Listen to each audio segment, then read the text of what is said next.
So ito na guys, ito po yung truck na na-accident po dito ngayon. Bali nangyari po ito ay 9:15 po ng umaga. Ngayon po ay July 3, 2024 po.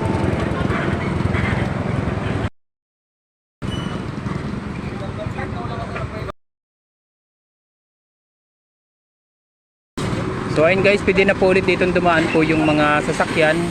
Kaya lang po talaga ay kunting ingat po at talaga pong madalas po dito ang accident. At bago po kayo aahon or lulusong, i-check po muna ninyo yung inyo pong mga brake or yung inyo pong mga preno para safe po tayo sa pagdaan po sa lugar pong ito.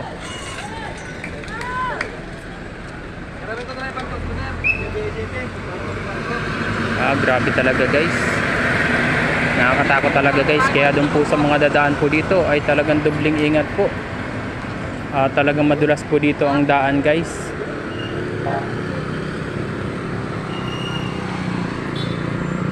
Tawid muna tayo guys.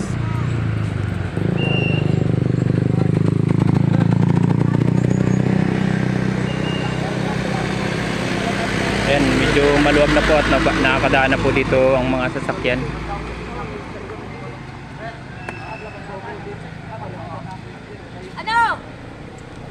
Wala na.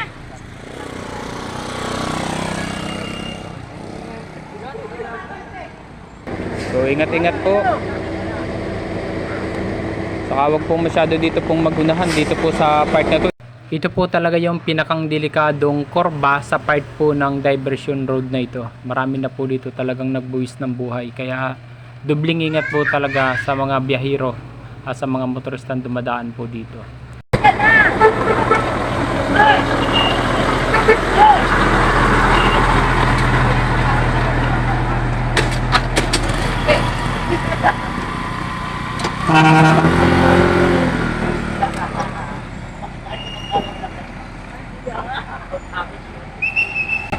So ayun guys, alamin po natin kung ano pong naging sitwasyon po nung driver saka po nung painante. So talagang grabe naman kasi guys ang nangyari dito. Talaga naman durog guys yung unahan na naman ng truck. Kaya dun po sa mga motoristang dadaan po dito at talagang sobrang pong ingat. So ayun guys, sana po tayo na makakausap. Sir, pwede magtanong, sino po ang driver po nito truck? Ay, kumusta naman po sir yung yung sitwasyon po nung driver sa kanong mga painante? Sir, ano po nangyari? Nagkaroon ng angin, hindi ko makakargas. Okay. Pabilis ng ano, Kaya nakakatakot talaga dito sir maglusong. Kailangan talaga nasa ibabaw pa lang, check na yung crane. sa, ano, sa gilid para Pero sir, yung mga helper na mo, wala namang okay naman. hindi kayo nagtigil ko sa pagka-tigil, nagtubig. Siya pala po yung isa po sa kasamahan po ng driver, yung helper. So safe naman guys, medyo konting gas-gas lang. Ayaw ko sa nagdala kahit sira ko pababa. Hindi ko alam. Dito kasi palagi na bata. Oo.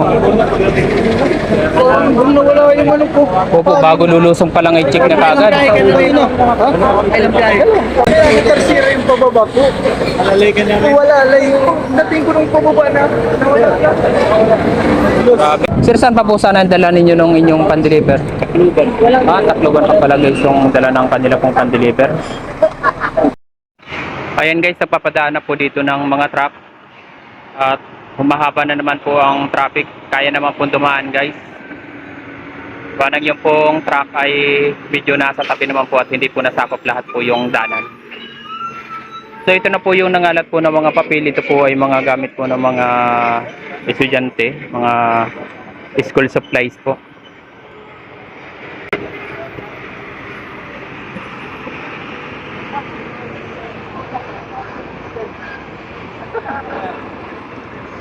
Grabe guys ang accident dito po sa diversion road. Kaya yung po mga dadaan po dito ay kunting ingat po talaga. Gawa ng ito po ay takaw accident po talaga ito pong lugar na ito guys. So ingat-ingat po talaga tayo guys.